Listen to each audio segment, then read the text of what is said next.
Du mois au nom de notre Seigneur Jésus-Christ. Ni neema kubwa tumepata mbele ya Mungu. C'est une grande grâce que nous avons réussi devant le Seigneur.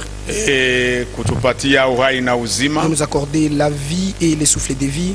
Tangia mwezi jana tuliachana. Depuis le mois passé que nous nous sommes séparés. Na tena ameruhusu tupate kuonana. Encore il a permis que nous puissions nous voir. Jina la Bwana lipewe sifa. Que le nom du Seigneur soit. Vous donc sous la puissante main de Dieu, afin qu'il vous élève au temps convenable. Mujinyenyekeze basi chini ya mkono wa uwezo wa Mungu ili awatukuze ninyi kwa wakati wake. Amen. Amen. Vazi la kazi, le vase de pour lèvres et costume ya kazi, la veste de l'œuvre yenye wa vijana wanapasha que les jeunes doivent porter, yenye wazee wanapasha que kubeba, les vieux même également doivent porter, ni unyenyekevu. c'est l'humilité. Amena. Amen. Mungu anapatia neema Dieu fait wanaonyenyekea grâce aux humbles na wale ambao wanajiinua et ceux qui s'enorgueillissent, wanapingana na Mungu. ils sont en train de lutter avec Dieu. Mungu Que atusaidie. Dieu nous vienne en aide. Kiburi Que akiondoe ndani l'orgueil, que mwetu, l'autre l'orgueil dit dedans de nous. atupatie Et qu'il nous unyenyekevu wa Roho accorde l'humilité du Mtakatifu Saint-Esprit. na tunyenyekee chini Et ya que nous mkono puissions nous humilier wake, sous sa main, chini ya nguvu sous yake, sa puissance, chini ya huduma yenye sous le ameweka ministère qu'il a placé, na qu'il a huduma établi, miongoni mwetu, et le ministère parmi nous ziheshimiane puisse se respecter mutuellement, na Roho et que Mtakatifu le Saint-Esprit, atatenda kazi ndani ya là maisha le yetu. Saint-Esprit va agir dans nos vies. Bwana Que le atubariki Seigneur nous bénisse. katika Au jina nom la Yesu de Kristo. Jésus-Christ, Bila sans kukawia, plus tarder, tunakaribisha nous Pastor invitons Freddy le pasteur Freddy akuya qui tupatie vient nous donner connexion la synthèse de la connexion ya Krefeld de Krefeld. na Mungu Et ambariki. que Dieu le bénisse. Karibu pastor. Bienvenue, pasteur.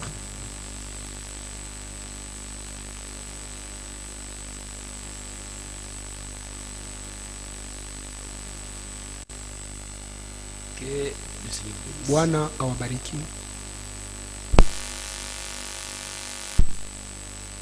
Les week-ends passés, Siku ya sita iliyopita, nous avons passé un très bon moment. amen, tulipitisha wakati ya mzuri sana. Amen. Mais contrairement à ce que nous faisons d'habitude, Na kawa kinyume ya vile tunafanyaka kila siku, aujourd'hui je vais faire des petites précisions, leo ndatia ukamilisho kidogo surtout pour la partie prophétique. zaidi sana kwa ile sehemu ya unabii. Il faut que nous comprenions que Inaomba tuelewe ya kwamba tuelewe venye viko napitikana. le samedi, Siku ya sita, le frère Miskis, ndugu Miskis il a l'écrit de production, alisoma andiko la kiingilio la suivante de Ésaïe 51. hii ya Isaya 51. Nous lisons cela. Tunasoma ile. Écoutez-moi, vous qui poursuivez la justice, Munisikilize eni nyinyi munaofuatilia haki, qui cherchez l'Éternel, munaotafuta Bwana, portez les regards sur les rochers, inueni macho yenu kuangalia mwamba, d'où vous avez été taillés, nafasi ambapo mulifika kuchongewa, sur le creux de la fosse où vous avez été tirés. kushimu ikutundu ya shimo ambapo mulitoshwa ndani. Portez les regards sur Abraham, votre Muinue père, macho yenu mwangalie Abrahamu baba yenu, sur Sarah qui vous a enfanté. mwangalie Sara ambaye aliwazaa ninyi, Car lui seul, je l'ai appelé, kwa sababu ye peke mimi nilimuita, je l'ai béni et multiplié. nikamubariki na kumuzidisha. Ainsi l'Éternel aura pitié de Sion. Na hivi wa milele atahurumia Sayuni. Une parenthèse. Kifungo fulani. Quand vous arrivez à Jérusalem, Sasa unafika Yerusalema, il y a le mont Morija kuna mlima Morija et le mont Sion. na kuna mlima Sayuni, Mais c'est presque ensemble. lakini ziko tu karibuni fasi moja. Mais quand vous lisez la Bible, Lakini sio unasoma Biblia, parfois le nom, le mot Sion englobe tous les mots du temple. mara mingi senye wanasema mlima Sayuni na kwa senye nakamata ile mlima yote ya Parfois kanisa. le mot Sion Ya peut hekalu. symboliser toute la ville de Jérusalem. Inafikia wakati yenye mlima Sayuni inasemeka kwa kuonyesha Yerusalema yote. Donc vous devez comprendre le Inaomba contexte. kuelewa Le contexte. kuelewa ni njia hali gani tunasema. Ainsi l'Éternel a pitié de Sion. Na basi wa milele anahurumia Sayuni. Il Il a pitié de toutes ses ruines. Anahurumia maharibiko yake yote. Il rendra son désert semblable à un Éden. Atafanya jangwa yake kuwa ifanane Edeni, bustani ya Edeni. Aujourd'hui, Leo Israël, bien que ce soit un grand désert, ijapokuwa Israeli ni jangwa kubwa, mais vous avez de la verdure. lakini kuko kwa udongo mzuri ya kujilima, kuna chakula ya mingi sana. Et quand vous arrivez à Masisi, Na saa munafika Masisi, il n'y a pas de nourriture comme à Israël. hakuwake chakula ya mingi Masisi sagizi kule Yerusalemu, ijapokuwa ni jangwa. Dieu est merveilleux. Mungu ni mwema. Il continue en disant, Anaendelea akisema, et sa terre aride à un jardin éternel. na udongo wake wenye kukauka itakuwa kama La joie et l'allégresse se trouveront au milieu d'elle. furaha na kusifu zitakutana katikati yake, Les actions de grâce et les chants de cantique. mashukurani na nyimbo za Sois attentif. na watu wangu musikilize. Ma nation, prête-moi l'oreille. Taifa langu nitegee masikio, Car la loi sortira de moi. kwa sababu sheria itatoka kwangu, Et j'établirai ma loi pour être la lumière des na peuples. nitatia sheria yangu ili ikuwe nuru ya watu. Ma justice est proche. Haki yangu ni karibu, Mon salut va paraître. wokovu wangu Et mes utaonekana, bras jugeront les na peuples. mikono yangu itahukumu watu, Les îles espéreront à na moi. nchi kavu zitanitumainia, Elles se confieront à mon bras. na zitajiweka mu mikono yangu. Levez les yeux vers l'éternel. Mwinue macho yenu mbele kuona wa Et milele, regardez en bas sur la na terre. muangalie chini kudunia, Car le ciel s'évanouira kwa comme sababu une fumée. kwa sababu dunia zitazimia kama vile moshi, La terre tombera en lambeaux comme un dunia vêtement. dunia itaanguka ikizeeka kama vile nguo, Et ses habitants périront Na- comme des mouches. na wakaji wake watapotea kama vile mainzi, Mais mon salut durera lakini éternellement. wokovu yangu itadumu Et milele, ma justice n'aura point de na fin. haki yangu haitakuwa na mwisho. Écoutez-moi, vous qui connaissez la justice. Munisikilize enyi ninyi munaojua haki, Peuple qui a ma loi dans ton cœur. watu ambao iko na sheria yangu ndani ya mioyo yao. Ne craignez pas l'opprobre des hommes. Musiogope mabaya ya watu, Aibu. aibu ya watu. Kupatishwa haya, kuchekelewa Qu'on se na moque de watu. vous, qu'on vous néglige. Et ne tremblez pas devant leurs outrages. Na musitetemeke mbele ya maogopesho yao, matukano yao, Matukano. Car la teigne les kwa dévorera sababu nondo itawakula comme un vêtement. kama vile Et mvazi, la gerce les rongera na nyama comme de la mdogo laine. itawakula kama vile ukula. Mais ma Wanyama. justice Lakini durera haki yangu éternellement. itadumu milele, Et mon salut na wokovu wangu s'étendra d'âge en itaendelea âge. mu vizazi mpaka vizazi. Ces paroles d'introduction, Hii neno ya kiingilio, je n'ai pas l'habitude de lire les paroles d'introduction, kuena kazoezi ya kusoma neno la kiingilio. mais ceci passe très significatif pour le temps. Hii nimeisoma kwa sababu ni iko na maana na maana ya kipekee. Kwa hiyo wakati tuko naishi ndani, mtaielewa, mtaiona paka karibuni. Suivez-moi surtout pour la partie. Munifate zaidi kwa hii sehemu ya unabii. Frère Franck, Ndugu Frank quand il a pris la parole, sali kamata neno, il a commencé alianza par raconter d'abord l'actualité kueleza kuhusu habari zilizo kunapitikana dans l'œuvre missionnaire. mkazi ya Mungu. Il a organisé des rencontres au Portugal, Alifanya mikutano kule Portugal, surtout au Pakistan, zaidi sana kule Pakistan, dans la ville qu'on appelle Lahore. mumuji wanaita Lahore. Lahore C'est un pays musulman. ni nchi ya Kiislamu, Donc un pays seulement de musulmans. ni ya Waislamu tu. Il y a quelques églises protestantes. Kuna makanisa kidogo kidogo tu ya waporo. Des rencontres ont été organisées Na mikutano ziliandaliwa, zilifanyika jusqu'à 5000 participants. mpaka kufika kwa watu 5,000. Les gens pouvaient avoir une réunion de 5000. Bangeliweza kufikia kuwa na mkutano wa watu 5,000. Les gens ont écouté la parole avec Watu joie. wakasikia neno kwa furaha, Beaucoup de trinitaires na watu wa mingi wanaamini utatu takatifu, ont loué le Seigneur wakasifu Bwana d'avoir reçu des éclaircissements sur la divinité. ya kwamba wamefikia kupokea nuru kuhusu uungu wao. Un conducteur même de la Trinité, Na msimamizi mmoja, kiongozi mmoja wa wale il wanaongoza a déclaré utatu que c'est la takatifu, première fois qu'il comprend la vérité sur la divinité. alitangaza ya kwamba, akasema ya kwamba ndio turu ya kwanza anasikia, anaelewa kweli kuhusu uungu. Je vais vous donner simplement une parenthèse. Na wapatia tu kifungo fulani pale Si c'est que c'est passé en Pakistan. kilipitikana kule Pakistan. Frère Franck, quand il a prêché, Ndugu Frank wakati alihubiri, les gens se sont réunis, même dans des cours, c'était plein. watu wakakusanyika na mabiwanja wakayala. Parmi les responsables, Miongoni ya wale bashimamizi wakubwa les chefs de la Trinité. benye banashimamia ile utatu takatifu kule. Il a dit, Mmoja akasema, c'est maintenant que je comprends jo sasa mina elewa que Dieu est unique. ya kwamba Mungu ni mmoja Il se révèle comme Père na dans les cieux, anajifunua kama Baba mbinguni, comme Fils de la chair kama mwana ndani mumwili hapa kudunia, et comme Saint-Esprit dans son église. na kama vile Roho Mtakatifu ndani ya kanisa C'est lake. maintenant que je comprends. Ni leo sasa ndio mimi Et naelewa, pour moi, na kwangu mimi la parole de Dieu est plus que de l'or. neno ya Mungu ni zaidi kuliko dhahabu. À cause de cela, Na juu ya ile il est allé, akaenda il a pris un anneau akatola d'or, peta ya dhahabu, or pur. dhahabu ya safi, Seulement l'or, ni dhahabu tu, ça coûte extrêmement cher. iko bei kali Il a sana. pris, il est allé prendre cet anneau-là. Akaenda tola ile peta Il a fait porter à frère Franck akaivalisha ndugu Frank, pour dire, kwa kumwonyesha kusema cette parole kwamba que tu nous as hii donnée, neno umetupatia elle a de la valeur. iko na bei kuzidia hata hii dhahabu. Et si vous arrivez à Krefeld, Na kama unafika Krefeld vous leo trouverez Franck avec cet anneau. mtakutana na ndugu anavala ile Frank Il anavala n'a ile pas mentionné peta. ça dans sa prédication. Hakuisema mahubiri yake, Mais j'avais reçu le message bien lakini mimi avant. nilipokea ujumbe mbele. J'ai reçu cette information. Ile habari nilipokea Et mbele, même les images, je les ai dans na mon- machapo na mapicha Je niko les ai nazo, déjà. niko nazo. Comment Franck a été au Namna gani walikuwa wanavalisha Frank ile Pour peta, dire que, kwa en kuonyesha tout cas, kwamba cette kabisa parole que vous avez hii donnée, neno ambayo umetupatia elle vaut plus que iko na l'or. bei kuzidia dhahabu. C'est vraiment merveilleux. Ni vya mzuri, vya ajabu sana. Et il a dit, Na akasema la dernière église qui a été visitée, kanisa ya mwisho ambayo ilitembelewa Au Pakistan, kule Pakistan elle a commencé avec une prière avec formule trinitaire. ilianzaka na maombi ya namna ya utatu takatifu, Mais à la fin, lakini kumwisho plusieurs se sont fait baptiser. wengi wakabatizwa mjina la Yesu Kristo.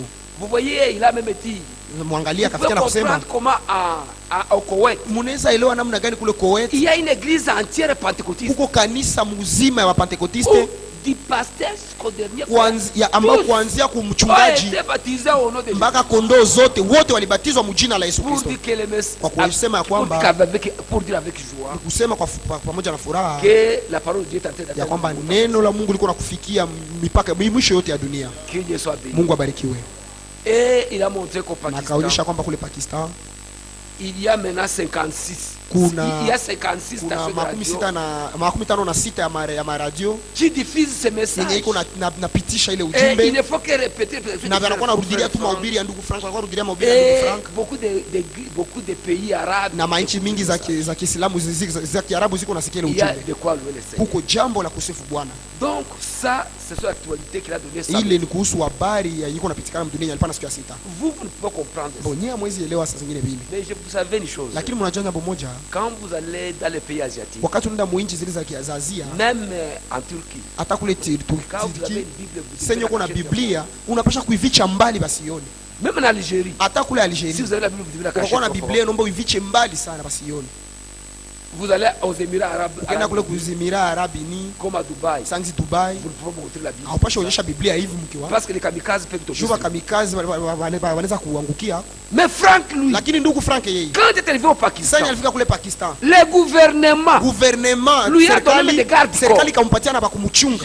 j'ai cette vidéo-là. Niko na ile video On lui a hapa. donné même des gardes. Wakampatia na Le bakumchunga. gouvernement a donné déjà pour les garder. Serikali ya kule ikampatia na watu wa kumchunga. Pour garder la sécurité. Juu wamfanyie Un security. gouvernement de musulmans. Hii serikali ya Waislamu. C'est pour comprendre comment les choses sont avancées. Kuelewa kwamba vitu vimeendelea sana. Ça, c'est le point sur l'actualité. Ile ni nukta kuhusu Maintenant, le point qui suit, habari ya kufuata sasa c'est sur Israël. ni kuhusu Israeli. Ici, vraiment, je souhaite aller là. Hapa ningelipenda nende pole pole. Je voudrais que vous puissiez comprendre. Ningependa muelewe kitu jambo hili Ici, mzuri. si vous ne comprenez pas ce que Kwa je sababu dis kama sur hauelewi Israël, venye niko nasema pa juu ya Israeli, alors le reste, ni ce kusema n'est pas assez vingine fort. bon havina maana tena sana. Mais suivez. Sikia. Frère Franck dit ça. Ndugu Frank anasema siku ya sita. Trump a déclaré Trump, president wa Amerika, alitangaza au mois de décembre mwezi wa 12 que la Jérusalem ya kwamba Yerusalema et l'Amérique, les États d'Amérique reconnaissent Jérusalem comme étant la capitale éternelle d'Israël. ya kwamba Marekani ayo inajua na inatambua Yerusalemu kama kuwa mji mkuu, capital ya milele ya nchi ya Israeli. Et que l'année qui va suivre, on va déplacer l'ambassade des États-Unis de Tel Aviv à Jérusalem. Na mwaka inakuya ile ofisi ya wabalozi ya Amerika bataitosha kutosha Tel Aviv banipeleka Yerusalemu. Parce que la capitale aujourd'hui, la capitale qu'on appelle la capitale d'Israël s'appelle Tel Aviv. Kwa sababu mji mkuu wa nchi wa Israeli ni banaita leo ni Tel Aviv.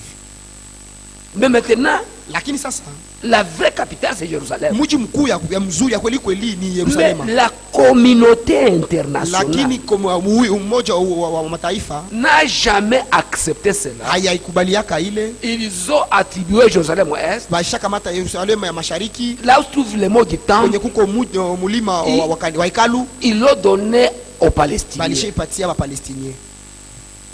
Donc quand les Juifs arrivent là-bas, on dit qu'ils sont des envahisseurs. Mais en réalité, ceux qui ont été avec nous dans les séances précédentes, le mont Moridja avait été acheté à prix d'argent par David. On ne peut pas revenir sur cela. Mais maintenant, remarquez, quand il a dit ça, le monde entier s'est opposé. Le monde entier s'est opposé. Mais Franck dit, cette déclaration de Trump, c'est la première étape de la démarche américaine.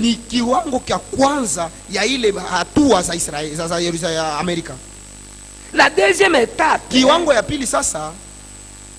il faut déclarer, ou il faut réclamer, il faut ordonner la reconstruction du temple. C'est la deuxième étape.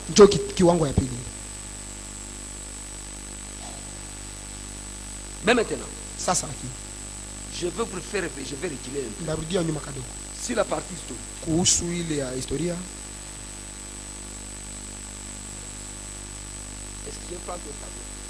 Saa zingine ninatola ndachap na kamata ubao. Munaona Wayahudi.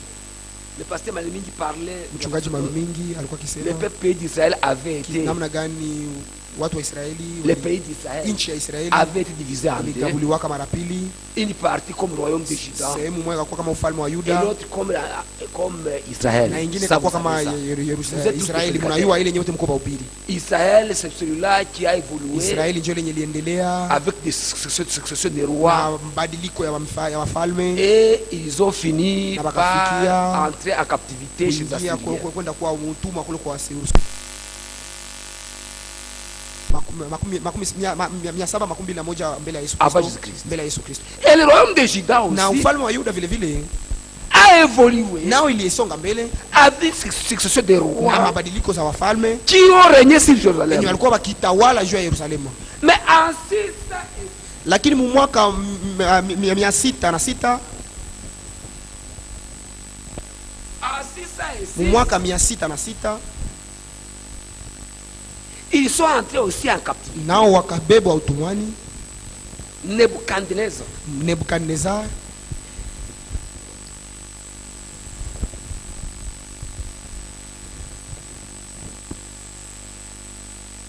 donc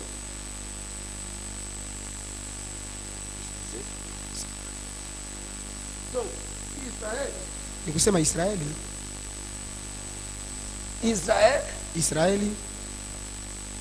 ou Juda, ama Yuda, le royaume de Juda, ile ufalme wa Yuda, captivité en 606. Mwaka 606 wakaenda utumwani. Il va où? En Babylone. Wakaenda kule Babiloni. C'est Nebuchadnezzar qui a détruit. Ni Nebuchadnezzar njo alibomola. Il a détruit le temple de Salomon. Alibomola ile hekalu ya Salomoni. Il a détruit. Alibomola. Après l'avoir détruit, kisha kuibomola, Yeremia a prophétisé akatabiri dans Jérémie 25, Yeremia 25 verset 11 à 12, Ça, lisons ça. Il y a Dieu qui dort déjà cette heure. C'est qui dort à 10 heures. S'il est malade, c'est un démon qui. Quand quelqu'un peut avoir voyagé, qui a voyagé, a payé le ticket, et puis il arrive ici, il dort à 10 heures. Vous comprenez quand même. C'est quand même grave ça. Si il a voyagé, c'est comme ça. Vous voyez, nous lisons dans Jérémie 25 verset 11, tout ce pays deviendra une ruine, mabomoko, un désert, et ces nations seront asservies au roi de Babylone pendant 70 ans. Mais lorsque 70 ans seront accomplis, je châtierai le roi de Babylone et cette maison de l'Éternel à cause de leurs iniquités. Je punirai le pays des Chaldéens et j'en ferai des ruines éternelles. Il devait faire combien? 70 ans. 70 ans de captivité en Babylone. Est-ce que vous comprenez? Maintenant, avant que les 70 ans ne puissent être accomplis, 2 ans avant que 70 ans puissent être accomplis, Daniel va commencer à confesser les péchés de son peuple. Et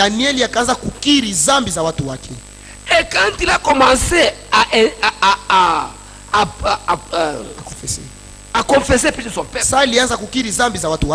quand il priait, il gênait, l'Éternel lui a apparu. Au lieu que l'Éternel lui dise maintenant préparez-vous pour rentrer, c'est pourquoi lorsqu'on prie, tu peux prier pour un sujet, mais quand Dieu voit l'intérieur de ton cœur, il t'accorde plus que ce que tu as demandé. C'est là que Dieu lui dit, écoute Daniel, quand tu as commencé à prier, j'ai envoyé mon ange pour te faire les choses qui doivent arriver. 70 semaines. Il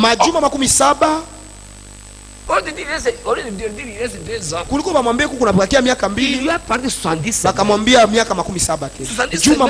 70 semaines prophétiques signifie une année prophétique, c'est 7 ans. Juma moja ya unabii mwaka moja ni miaka siku moja ni mwaka moja.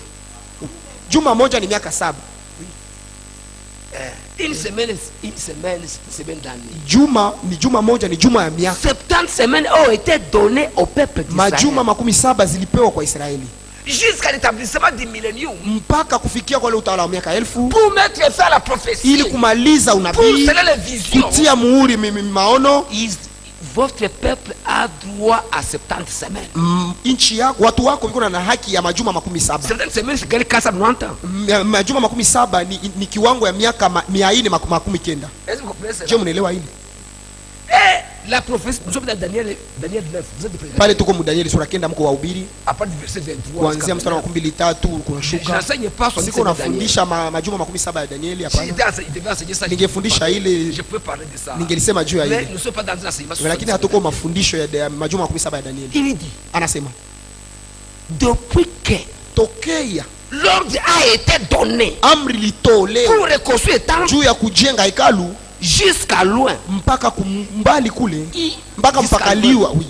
Il y a 7 semaines. Kuna majuma 7 semaines de construire du temple. Juma 7 za kujenga hekalu. Et 62 semaines. Na majuma 62. Après 62 semaines. Nyuma ya majuma 62. Loin sera retranché. Mpakaliwa ataondolewa. C'est-à-dire. Ni kusema. C'est après 69 semaines que Jésus a été retranché. Ni kusema kisha majuma 69 njo Yesu aliondolewa. Kuna bakia juma moja juu ya watu wa Israeli. C'est là que Daniel 9:27 pale njo Danieli sura 9 mstari wa 17 nasema Christ fera une alliance, ya kwamba mpinga Kristo atafanya agano. Tutafikia pale kwenye Franke kwenye anasema juu ya ile atafanya agano pour 7 ans, juu ya miaka 7. Mais remarquez, lakini tambueni, je ne vous embête pas, je vous dis pas que sipendi wasumbue, mnapenda tu muelewe jambo. Dans Zacharie 4, Zakaria sura 4, il faut que vous compreniez. Inaomba muelewe jambo. Zacharie 4. Zakaria sura 4. Je voudrais que vous puissiez comprendre cet élément ici. Mimi napenda muelewe ya hii jambo hapa. Nous sommes dans Zacharie 4. Tuko katika Zakaria sura 4.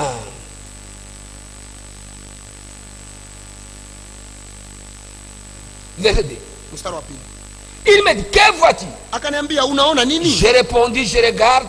Nikasema nimeona. Et voici il y a un chandelier tout d'or. Na ninatazama kinara cha dhahabu tu. Surmonté d'un vase. Na bakuli lake juu yake. Et porta cette lampe. Na taa zake 7 juu yake. Avec cette conduite pour les lampes qui sont au sommet du chandelier.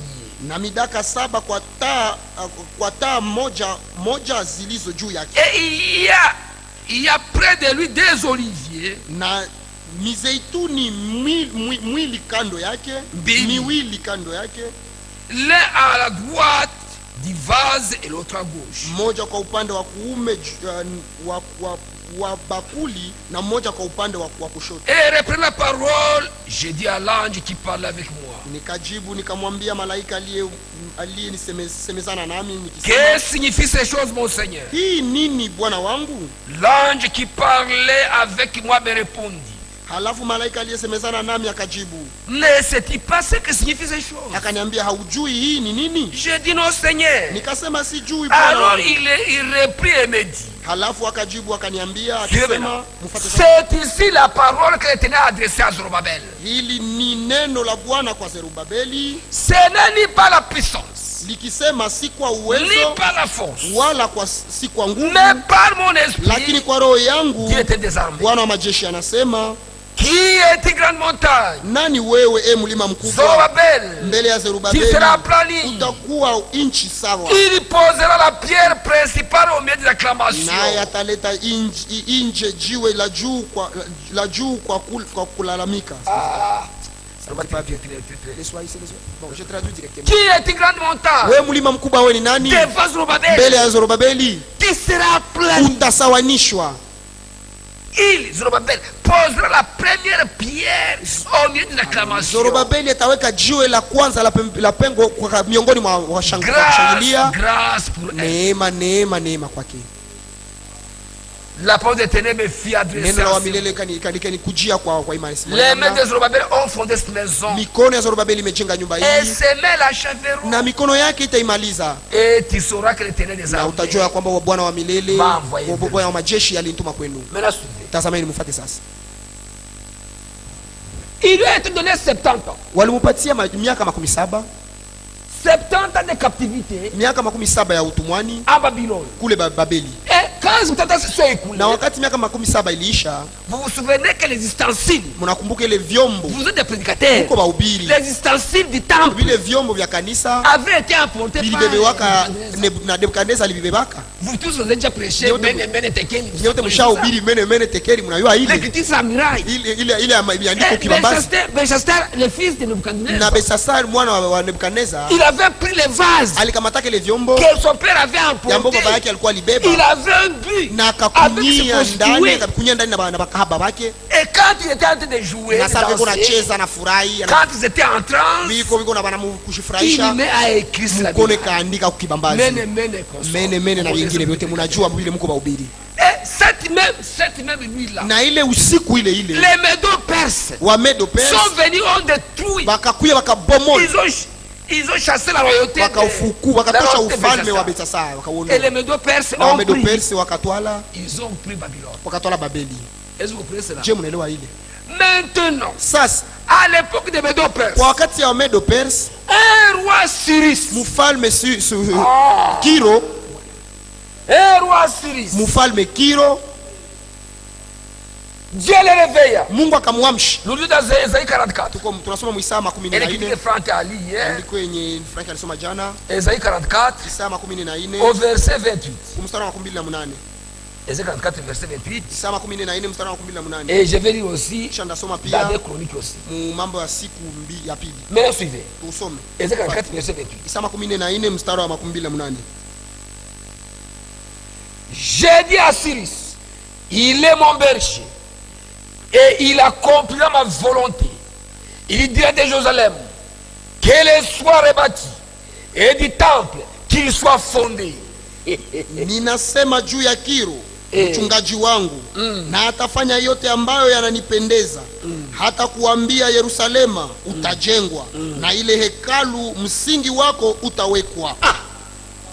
C'est Cyrus qui va le dire. Ni Kiro ndio mwanasema hivi. Mais je reviens sur le prophète de Zacharie chapitre 4. Ninarudia sasa kwa unabii ya Zakaria sura 4. Il avait vu alionaka un chandelier. Kinara. Et le chandelier ici, na hii kinara hapa, était entouré de deux olives. Kilikuwa kinazunguka na mitini mbili na mizeituni mbili.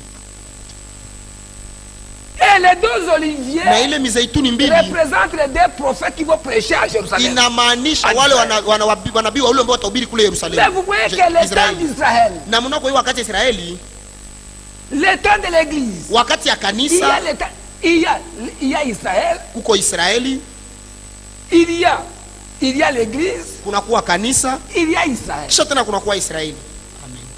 Mais 70 semaines qui avaient été données, lakini zile majuba masiku 69 sont déjà passés. Zilipaniwaka 66 na kenda on attend les deux témoins pour venir prêcher. Banangwa sasa bashuda bawili wakihubiri. Pour venir prêcher encore. Kuhubiri tena en Israël. Wahubiri tena kule Israeli. Et pendant que les deux témoins prêchaient, na wakati ule wanabii washuda vous trouverez que quand ils ont terminé leur témoignage, utapata ya kwamba wakati walimaliza ushuhuda yao, on a vu le temple était encore à Jérusalem. Wakaona hekalu ilikuwa ingali pale Yerusalemu. Est-ce que vous comprenez cela? Je mnaelewa hili? Maintenant, lakini sasa 70 ans ont été donnés. Miaka 17 zilipewa. Et lorsqu'ils ont été 70 ans sont terminés, na wakati ile miaka 17 iliisha, Dieu a cité un roi païen. Mungu akanyanyua akashimamisha mfalme wa mpagani Kiro. Nous sommes maintenant dans 2 Chroniques 36. Tuko mambo ya siku ya pili 36. 2 Chroniques 36. Mambo ya siku ya pili 36. Vous allez voir ce qui se passe aujourd'hui.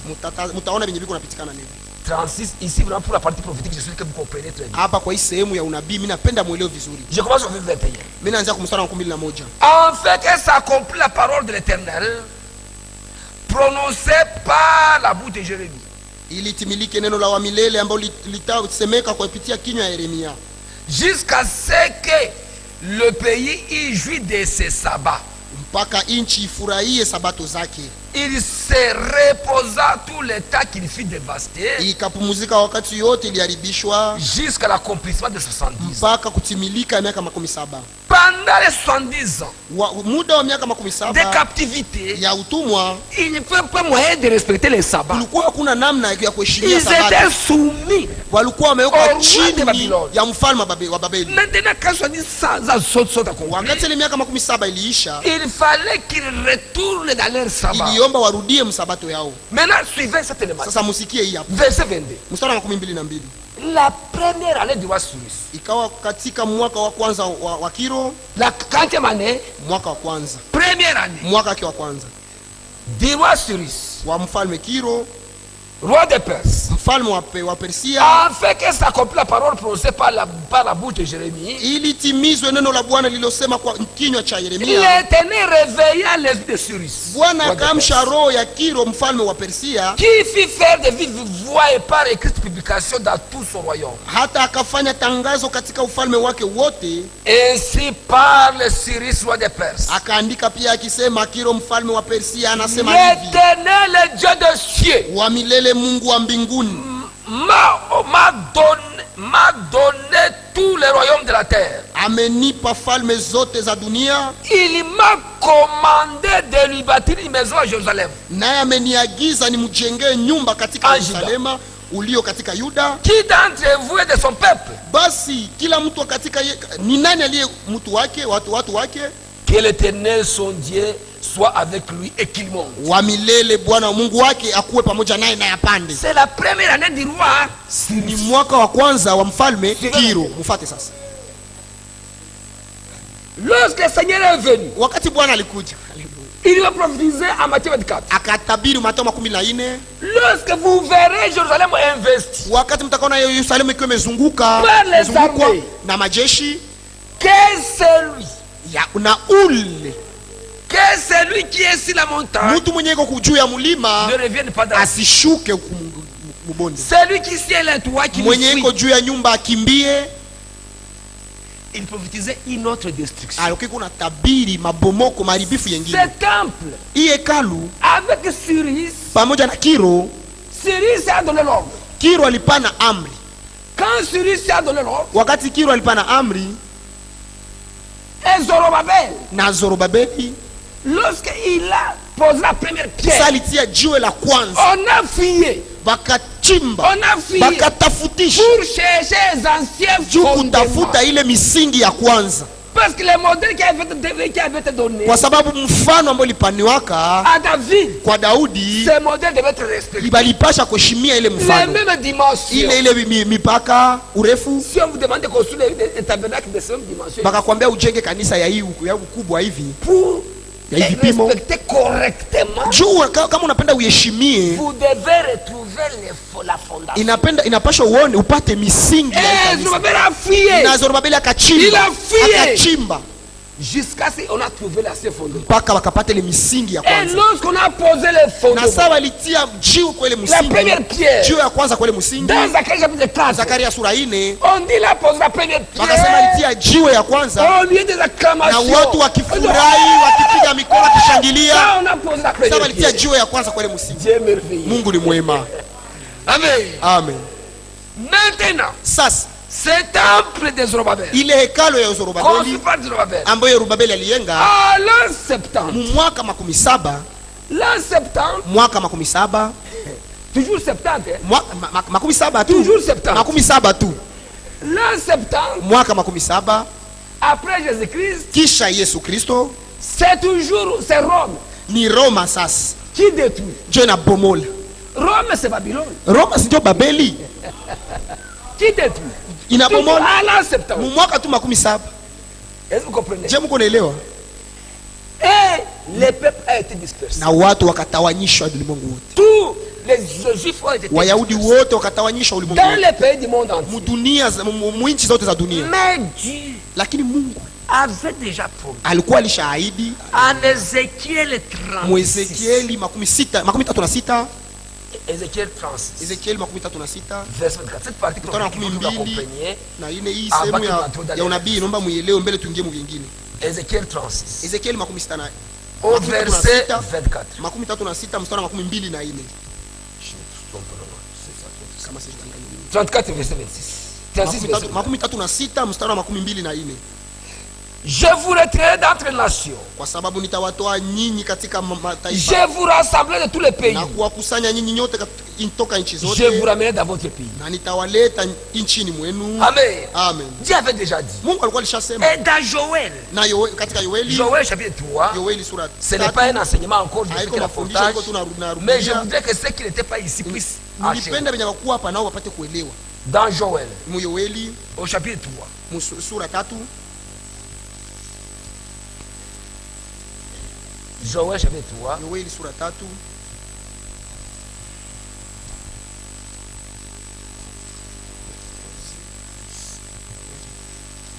Est-ce que je peux lire?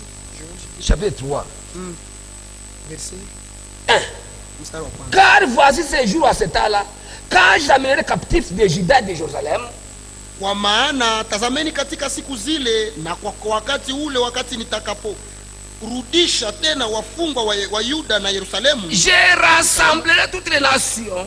Nitakusanya mataifa yote. Je les ferai descendre de la vallée de Josaphat. Na nitawashusha kwa bonde ya Yosafati. Et là j'entrerai en jugement avec elle. Na nitawasi kwa watu wangu. Ça ne dit pas bien ici. J'entrerai en jugement.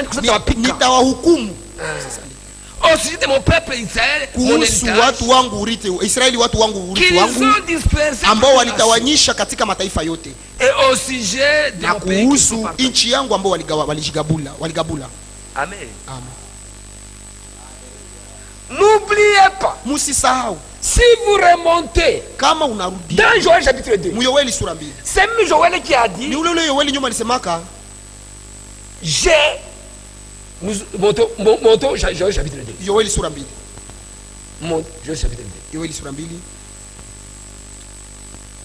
je crois au verset 23. Et vous, enfants de Sion, soyez de la régresse, et réjouissez-vous na mufurahi en l'Éternel votre Dieu, ndani ya Bwana Mungu wenu, car il vous donnera la pluie kwa sababu atawapatia mvua en son temps. kwa wakati wake. Il enverra la pluie de la première saison atatuma mvua ya kwanza na ya mwisho comme autrefois. kama vile kwa Les airs se rempliront de blé, na vitu vyenu vitajaa ngano, viwanja vyenu et les kibres regorgeront de mou et de l'huile, na vikombe vyenu vitajaa na kufurika mvinyo na mafuta. Je remplace les années qu'on dévorait la sauterelle, miaka ambazo zilikuliwa na vidudu vingine na Gaza, ma grande armée que j'avais jeshi langu kubwa ambalo nilituma juu yenu. Vous mangerez, mutakula et vous rassasierez, na mutashiba, et vous célébrerez le nom de l'Éternel, na mutasifu jina wa milele Mungu wenu, ambaye atakuwa amewafanyia miujiza, na watu wangu hawatakuwa tena katika mchafuko. Haleluya. Ule Yoeli, Rome, munaona Roma a dispersé Israël, ilitawanyisha sambaza Israeli, mais aussi Rome spirituelle, pia Roma ya kiroho katolika aussi a détruit la doctrine, nayo ikabomola mafundisho ya msingi. C'est Rome qui a détruit. Ni Roma ndio katolika ndio libomola ile mafundisho ya msingi. Et c'est Joël qui prophétise. Na ni Yoeli ndio anatangaza. Il dit à la fin des temps, ya makumbusho ya nyakati, je vous ramènerai, nitawarudisha les années qu'on a mawakati ambao zilikuliwa. Haleluya. C'est toujours Rome. Ni Roma tu. Amen. Amen. Revenons sur cette prophétie. Turudilie kwa hiyo nabii hapa. Maintenant, sasa depuis l'année 70, tokea mwaka 17 Israël a été dispersé. Israeli kasambazwa mulumu. Matthieu 24. Mathayo 24. Quand il déparle du parabole du figuier. Inasema kuhusu mfano wa mutini. Et au 9:10. Na kumstana makenda. Kwa Hosea 9:10. Il est écrit que le figuier c'est Israël. Mutini ni Israeli. Maintenant, sasa Frank dit. Ndugu Frank anasema avant la deuxième guerre mondiale, mbele ya vita ya pili ya ulimwengu yote, les Anglais dominaient 56 Waingereza walikuwa wanatawala mainchi 56. Walikuwa wanatawala mainchi 56. En 1917, mwaka 1917, ils ont dit, wakasema il faut qu'il y ait un foyer pour les Juifs. Inaomba kukuwe inchi juu ya Wayahudi. Natokea ile mwaka 1917 mpaka mwaka 1917 Wayahudi walianza rudia mwinchi yao. Na mwaka 1947 Waamerikani wakasema inaomba Israeli kuwe na serikali, kuwe na inchi. Mwaka 1948 Ben Gurion akatangaza inchi ya Israeli. Amen. Mwaka 1948. Maintenant suivez. Sasa mfuate. L'état d'Israël era depuis 48. Israeli inchi yake iko pale tokea mwaka 1948. Depuis 48. Tokea mwaka 1948. Nous sommes aujourd'hui, leo tuko, nous sommes en 2000. Tuko 2018. 2018. Inakuwa miaka ngapi? Miaka 17. On va les célébrer le 14 mai. Siku 14 ya mwezi wa 5 ndio watafikisha ile, ndio watasherehe ile miaka 17. 14 mai. C'est-à-dire qu'on va célébrer 70 ans. Ndio watasherehe ile miaka 17 yao. De l'indépendance de l'Israël. Ya uhuru wa Israeli. Je mnaelewa hili? Trump a été voté. Trump alikuwa voté en novembre 2016. Alichaguliwa mwaka 11 2016, mwezi wa 11 2016. En novembre 2016. Novembre 2016. Et on a fait la remise reprise. Na wakapatiana madaraka Mungu kwanza avec Obama. Pamoja na Obama. C'était en janvier. Ilikuwa mwezi wa kwanza. 2017. Maintenant, sasa arrivé en décembre, kufika mwezi wa 12 2017, mwaka la première année du règne de Trump, mwaka ya kwanza ya mfalme Trump.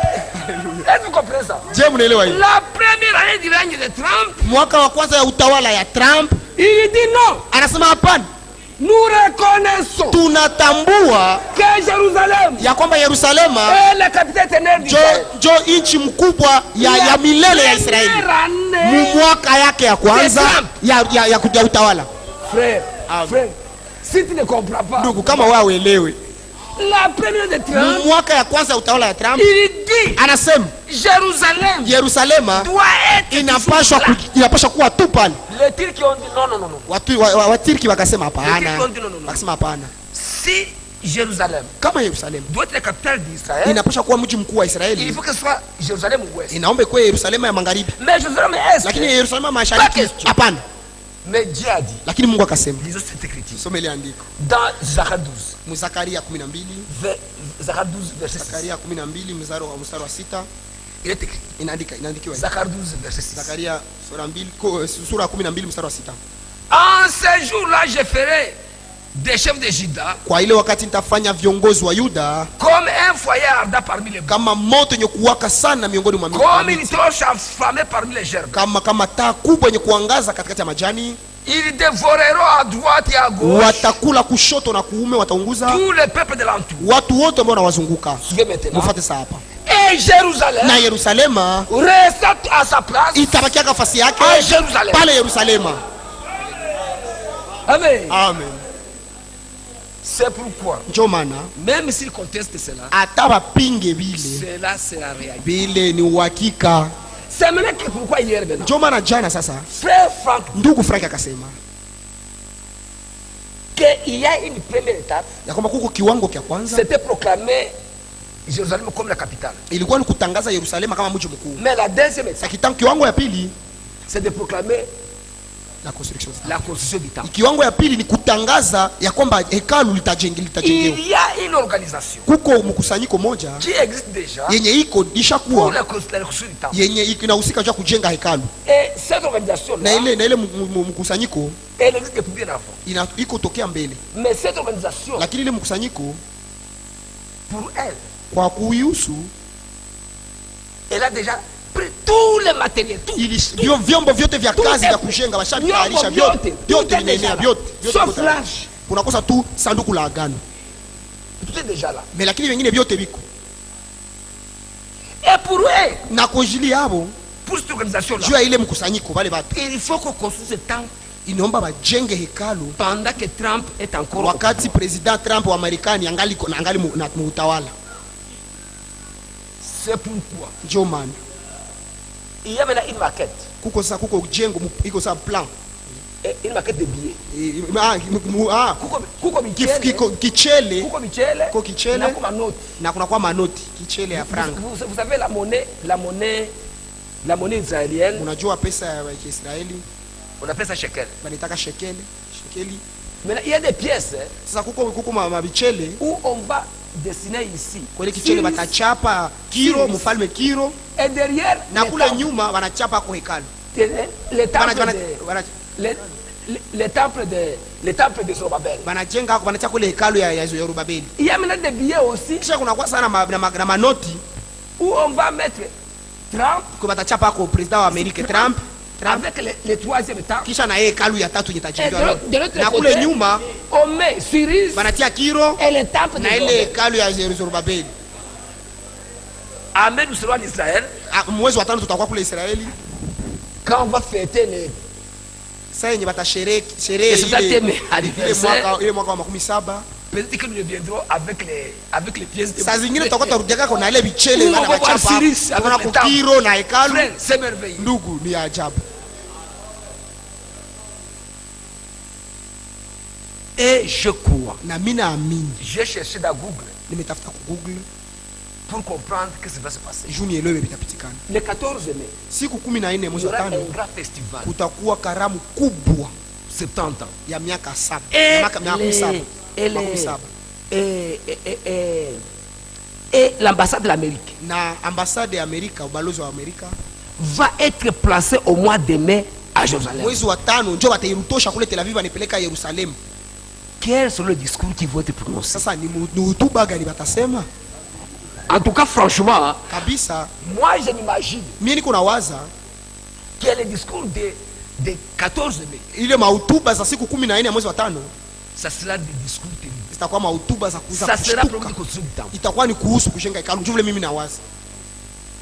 Mais attendons voir. Lakini tuone ni miezi kidogo hapa. Pour dire que les temps sont terminés. Ni kusema wakati ilishaisha. Et dimanche. Na siku ya yenga. J'anticipe déjà pour parler de dimanche. Mimi namaliza nikiseme tu ya dimanche, jua dimanche. Ah, mimi natanguliza kusema jua dimanche. Dimanche c'est l'aspect prophétique. Kwa ile jua juma ya unabii, kuhusu juma ya unabii. L'aspect prophétique. Mwa ile namna ya upande ya juma ya unabii. Frère Frank, ndugu Frank alisema à ce mois de juin. Kwa hii mwezi wa 6 hapa, le papa sera en Suisse. Atakuwa kule Suisse. En Suisse. Atakuwa Suisse. Et puis kisha au mois de juin même. Mwezi wa 6 Amsterdam aux Pays-Bas. Kumwe Amsterdam kule Pays-Bas. Il va y avoir une grande conférence. Kutakuwa mkutano mkubwa de 349 églises protestantes ya 349 ya makanisa ya Kiporo avec les papes, pamoja na papa. Ils vont se reconnaître mutuellement. Batajuana, batakubaliana, bataitikana. Le conseil qui des églises. Ile umoja wa madini itakuwa sasa inakamilika. C'est pourquoi c'est qu'on a fait au Rwanda. Ndio maana vilifanyika hapa Rwanda. Pour interdire les gens de se réunir. Juu kataza watu wasikusanyike. Les frères de Gisenyi pensent qu'ils vont encore voir le condition de se réunir. Bandugu ya Gisenyi wanaweza sema bangali batapatana wakati wa kukusanyika. Hakuna. Hapana. Les Seigneurs, frère, pour construire. Juu ya kujenga.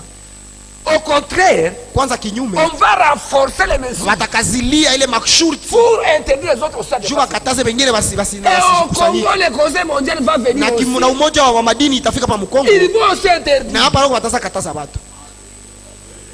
Vous pensez reconstruire. Nyama waza tu biko nawaambia biko nasema tu sha kujenga. Mungu yuko na maliza nyama kuna waza tena biko tawaambia mjenge. Hapana. Si la que vous construisez Dieu soit. Kama mnafikia kujenga Mungu abariki. Mais je pense que le temps. Lakini mimi nawaza wakati c'est un temps de préparation. Ni wakati ya matayarisho. La préparation ce n'est pas du bâtiment. Matayarisho haitokane na jengo. Non. Hapana. C'est de réconcilier son cœur avec le Seigneur. Ni kupatanisha moyo wako pamoja na Bwana. Même si on n'a pas de bâtiment. Hata kama hamuna kanisa jengo si le cœur est prêt. Kama moyo uko tayari, haleluya. Njoo kutana na Bwana. On partira. Utaenda. Vous vous préoccupez beaucoup plus. Unajisumbua sana kwa mingi. Ah, il faut qu'on cherche. Oh, il faut on va vous construire. Il faut tujenge, tutaona kama tujenge. Ndio, hapana. Construisez vos âmes. Mujenge njoo nafsi zenu. Réconciliez-vous. Mujipatanishe. Soyez en paix avec tout le monde. Uwe sana salama na watu wote. Amen. C'est pourquoi l'année 70. Ndio maana mwaka wa 7 ni mwaka. La première année de Trump. Mwaka ya kwanza ya utawala ya Trump. L'ordre va être donné. Amri tatolewa juu wajenge hekalu. Amen. Amen. Et frère Branham a dit. Na ndugu Branham alisema que au cas on pose la première pierre. Sawa tatiaka lijio ya kwanza tu. Pour construire l'autre temple. Juu kujenga hekalu lingine. Au milieu des acclamations des peuples. Miongoni mwa kushangilia na kufuraha watu wa Yahudi. Watu watakuwa shakunyakuliwa. Ndio maana tuko naenda. Tunaenda. Amen. Mais en parallélisme maintenant. Lakini sasa kwa kufanana na hivi. Mbele iendelee na kueleza. Remarquez. Tazameni. De la même manière. Mwa ile hali moja. Que les Juifs ont fouillé pour trouver dans ces fondements. Mwa ile namna moja Wayahudi walichimbulaka ili wapate msingi. Dans ce temps de la fin. Mwa ile wakati ya mwisho. Dieu aussi a envoyé un prophète. Mungu naye ametuma nabii. Pour qu'on puisse fouiller. Naye achimbe. Pour chercher dans ces fondements. Tafuta ile misingi ya zamani ya mitume. Amen. Amen. Comme la gloire de la première maison. Sakizi utukufu wa nyumba ya kwanza. Agé quand il a parlé. Agai sura 4 wakati alisema. Quand Agé le prophète. Agai mfalme wa nabii alisema. Je munaona utukufu wa nyumba. Munaona nyumba ya pili. Comment sera? Comment voyez-vous la gloire de la deuxième maison? Munaona utukufu ya nyumba ya pili. Itakuwa ya haibambie kitu. Et je vous dis, na mimi nawaambia, la première maison spirituelle, nyumba ya kwanza ya kiroho c'est celle des apôtres. ni ile ya mitume. Mais la deuxième Lakini maison, ya pili, celle que nous bâtissons, yenye tuko na jenga, comment la voyez-vous? Munaiona Celle-ci, hii elle sera itakuwa supérieure en na gloire utukufu wa à la première juu maison. kuzidia ile nyumba ya kwanza. Pourquoi, frère? Ndio maana ndugu, C'est le temps de se réconcilier. ndio wakati ya kujipatanisha na wamoja na Que nous wengine, soyons en tukuwe paix. msalama. Que Dieu vous bénisse. Mungu awabariki. Maintenant, je vais continuer. Sasa mimi naendelea. Ça, c'est la partie prophétique. Ile ilikuwa ni sehemu ya unabii. C'est pourquoi je dis c'est la pour Ndio maana mimi nasema ile juu kuambia hivi, que Dieu nous fasse grâce. Mungu atujalie neema, Que nous comprendre tel que tuelewe wakati tuko naishi et que ndani, nous mettre en ordre. na tujitie kwa utaratibu, Cessons avec les petits chicanes. tuache na bule bumafuyofuyo budogo budogo.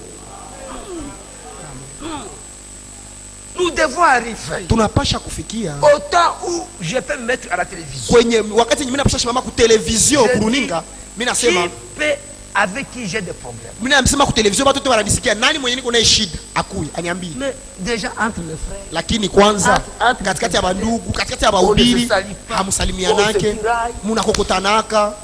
on se dit au film, est-ce Bon, que kisha bon, que Dieu nous aide. Mungu atujalie msaada, Ça, atujalie msaada. c'était pour Israël. Ile ilikuwa ni kuhusu Israeli. Jésus a dit, Yesu alisema, quand vous voyez ces choses, wakati mnaona mambo haya, redressez vos têtes. inueni vichwa vyenu, Car votre rédemption kwa sababu approche. ukombozi wenu umekaribia. C'est de redresser nos Ni têtes. wakati ya kuinua vichwa vyetu. Frère Franck maintenant Ndugu Frank sasa a abordé les aspects des enseignements. alisema kuhusu mafundisho, Il y a des plusieurs éléments qu'il a kwa dit. mambo mingi ambayo Et des alisema mises en garde. na angalisho Il a montré. alionyesha, C'est pourquoi dans cet état dans lequel nous akasema ndio maana mwenyewe wakati tuko naishi ndani, celui qui monte à la chair, mwenye anapanda kumimbari il ne doit qu'amener les gens à la fin des anapasha leta tu watu kufikia ku imani ya mitume. C'est pourquoi mes frères, Ndio maana ndugu zangu, je le répète encore, mimi nirudilia tena mara nyingine, le pasteur Blumba a été conduit à dire cette chose. mchungaji Bulumba aliongozwa kusema jambo La fulani semaine passée, juma ambayo inapita, où il dit, kwani anasema là où nous allons, kwenye sisi tunafikia quel que soit le ministère, ijapokuwa ni huduma quel gani, qu'il soit évangéliste, ukwe quel qu'il mwinjilisti, soit prophète, ukwe quel nabii, qu'il soit pasteur, ukwe mchungaji, il ne doit rester que sur ce qui est écrit. unapasha tu kushimamia na kuishia kuvenye vinaandikiwa tu. Là où il n'y a pas de... on donne des conseils. Mtu anapanaka ndio shauri, C'est tout. basi vinaishia pale. Là où il n'y a pas d'écriture, Kwenye hakuna andiko on donne des conseils. unapanaka ndio shauri. Vous pouvez déclarer quelqu'un perdu Hawezi kia unatangaza mtu fulani alipotea parce qu'il a testé Dieu. jua alisuka nywele. Où est l'écriture? Andiko iko wapi? Où est l'écriture? Voyez, Unajua, il faut que Dieu nous fasse grâce. inaomba Mungu atujalie neema. Au temps de la fin, Kwa wakati wa mwisho on doit rester sur ce qui est écrit. tunapasha shimamia na kuishia kwenye vinaandikiwa tu, Même si l'habillement, hata kumivalio, même si la coiffure de femme, hata si namna tous kutengeneza les nywele ya gens- wanamke, muhali on doit yote rester ce qui tunapasha kuishia tu kwenye vinaandikiwa. les autres choses, Vitu il vingine faut les dire avec conseil. inaomba kuvisema ako na shauri tu, unapana shauri Conseil. Un shauri équilibre. shauri na kiasi. Amen. Amen. Il y a 40 traducteurs Kuna watafsiri makumi nne qui sont en train de traduire les prédictions de wenye biko na Frère tafsiri mahubiri ya ndugu Branham en allemand sans être mandatés. mukidachi bila na hawakutumiwa, Et ils sont en train de tordre des versions. na Des biko na versions. badilisha wana tafsiri mubaya. Et il montre. Na- Il dit, vous devez faire attention avec ces Na gens. anasema ndugu Frank anasema unapasha fanya angalisho na wale Frère watu. Branham Ndugu Branham a prêché une prédication alihubiri mahubiri intitulée ambao kichwa yake Rendre un service entier en toute sa volonté. kutumikia Mungu nje ya mapenzi yake. Frère, Ndugu, même nous, ça c'est en Allemagne, kule ni udachi na hata Meme si les hapa ni Ujerumani, frères. hata na bandugu qui prêche benye biko na ubiri et qui divague benye banakisha dans banaharibisha ce qui n'est pas écrit. banaingia mu benye habiandikiwi. Hey. Ndugu, Si ça dépendait de moi, ingelikuwa inatokana na mie, je pouvais dire mais la polygamie, je pouvais dire que la polygamie était un péché. Je peux dire la polygamie est ingekuwa un péché. inatokana na mie, ningelisema kuwa wanamke ba mingi ni zambi. Ingekuwa inatokana Mais na la parole mie, ne m'appartient pas. lakini neno haiko yangu. Je dois dire ce que dit la parole. Nasema tu kenye neno inasema na mimi niishia pale. Je peux dire même toucher un verre de bière c'est un péché. Ingelikuwa ni mie, ningesema kugusa hata na chupa ya pombe Mais ni la parole zambi. ne m'appartient pas. Me neno haiko yangu. Si Jésus est venu manger et vivre. Bon, kama Yesu alikuya na akakunya. Na akakula na akakunya. Allons-nous dire alors que Jésus a péché? Tasema si Yesu alifa zambi. C'est lui qui a partagé le vin avec Jésus. Mwenye walikunyaka divai pamoja na Yesu. Il est perdu avec Jésus. Bon, amepotea pamoja na Yesu. Mais nous devons dire nous ne buvons pas. Tunapasha njo sema hatukunyake. Parce que tout ce qui est permis n'édifie pas. Kwa sababu vyote vinaruhusiwa havijengake. Oui. Il n'y a aucun tout m'est permis, tout n'édifie. Yote ninairuhusiwa lakini vyote havijenge. Et dans notre milieu, na huku kwetu celui qui a sema un verre, bakakuona tu na kachupa, on l'appelle ivrogne, wanasemaka on mulevi, l'appelle païen. Na mulevi wanamshwa ni mpagani. Comment toi chrétien tu vas sasa wewe mkristo utaanza kunya hai? Hatupashi. Mais maintenant ce n'est pas juste aussi de dire na haiko haki. Sasa haiko mzuri na kusema wewe ulikusa chupa pombe umepotea. Hapana, alors il est perdu avec Jésus. Amepotea pamoja na Yesu. Non frère, non. Hapana ndugu, tunapasha kuwa na kiasi mubiki. Nous ne buvons pas. Hatukunyake. Mais nous devons bien placer les choses. Lakini tunapasha kuweka vitu vyote kuna nafasi yake. Frère Franck, ndugu Frank, il a parlé de Billy Graham, akasema kuhusu Billy Graham qui est décédé en 99 ambaye alikufa mwaka 1999. Billy Graham c'était le plus grand évangéliste. Billy Graham alikuwa muinjilisti mkubwa wa ulimwengu wote, qui a inauguré les prédications à la télévision. Mwenye alianzisha mahubiri kwa television, runinga, akajenga na mamize. Et on a rapporté à son enterrement na siku alikufaka wakasema qu'il a converti plus de 200 millions. Ya kwamba alileta watu 200 millions kwa Kristo. Mais Franck, ndugu Frank, lakini il n'a pas prêché la foi des apôtres. Lakini hakuwa na hubiri imani ya mitume. Il n'a pas prêché la foi des apôtres. Hakuhubiri imani ya mitume. Il n'a pas connu l'état dans lequel nous vivons. Na hakutambua kwanza hata wakati tuko naishi ndani. Il n'a pas connu le message. Hakujua hata kutambua ujumbe wa wakati. Il n'a pas connu la visitation de Dieu. Hakutambua kutembelewa kwa Bwana, kwa Mungu. Lakini Mungu atujalia neema. Nous avons reconnu l'homme de Dieu. Tumetambua mtu avec la colonne de ambaye alikuja na nguzo la moto. Un homme humble. Mtu mnyenyekevu. Un homme complet mais mtu mwenye wanaweza zarau. Mais Dieu l'a confirmé. Lakini Mungu akamhakikisha. De même que la vie sur terre. Vile uzima hapa kudunia vient par la naissance. Inakuyaka kwa kupitia kuzaliwa. La vie spirituelle. Uzima maisha kiroho commence par la nouvelle naissance. Na inaanzaka kwa kuzaliwa upya. Dans Hébreux, mwa Ibrania chapitre 12. Ça je lis. Ile mnaisoma. Hébreux chapitre 12. Mwa Ibrania 12. Ça nous lit. C'est pourquoi hii tutaisoma, mimi najua kinaacha. Waebrania 12 nous lisons, tunasoma au verset Hébreux 13. Waebrania 13 au verset 12. Mstari wa 12 sasa. C'est pour cela que Jésus aussi, kwa sababu hii Yesu vile vile, afin de sanctifier le peuple par son propre sang, ili atakase watu kwa damu yake, a souffert hors de la porte. Aliteswa nje ya mlango. Sortons donc pour aller à lui. Tokeni basi ili twende tumwende kwake, hors du camp, nje ya kambi, tukibeba haya yake. Amen. Amen. Ça concorde avec la parole d'introduction. Bina ambatana na neno la kiingilio, de ne pas avoir peur des gens. Ya tusikwe na ogopa watu. Non. Prêche la parole. Wewe ubiri neno. Amen. Amen. Prêche la parole. Ubiri neno. Et il montre na anaonyesha que dans ce dernier temps, ya kwamba mwa wakati ya mwisho Dieu a mis de l'ordre dans les mariages. Mungu ashatia utaratibu katika ndoa. Mais voyez ce que font les différents pays. Lakini tazama venye mainchi tofauti ziko nafanya. Qui s'appellent même des pays chrétiens. Mainchi zinajita hata mainchi za Kikristo. Branham a tout dit. Branham alisema vyote. Même le mariage des femmes. Kuhusu na kujipodoa ya wanawake.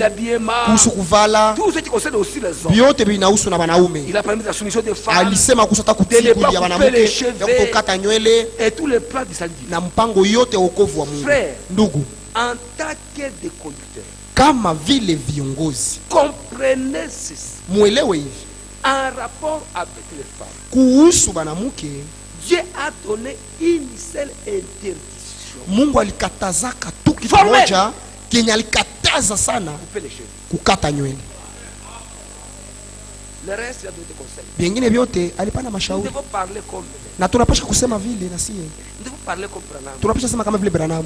Et nous devons exhorter les sœurs. Na tunapasha onya badada yetu. À ne pas ressembler au monde. Basifanane dunia. Tout simplement. Ile tu. Mais on ne doit pas condamner à mort. Na hatupashi kuwa na hukumu, maana kama mtu atakufa. Il entre en enfer. Or anaingia kuzimu. Parce qu'il a fait ça. Jo alifaa hiki, jo alifaa hiki, hapana. Branham hakusema vile. On doit parler langage. Tunapasha sema usemi wa Branham.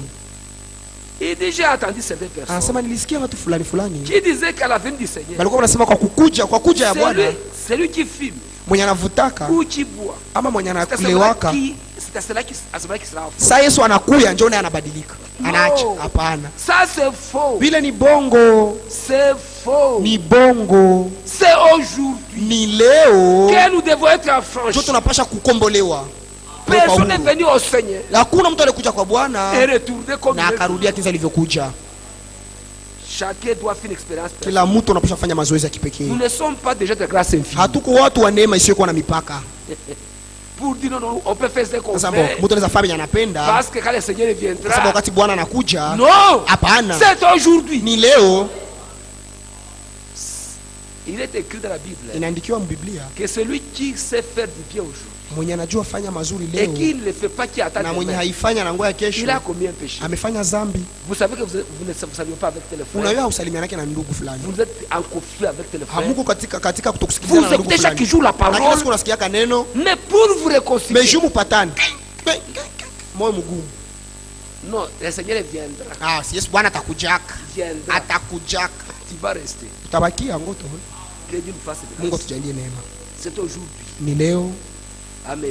Amen. Le Seigneur a dit, Bwana alisema rassemble mon peuple kunikusanyie watu wangu avec lesquels pamoja j'ai fait na alliance par les nilifanya gano kupitia zabiu kweli.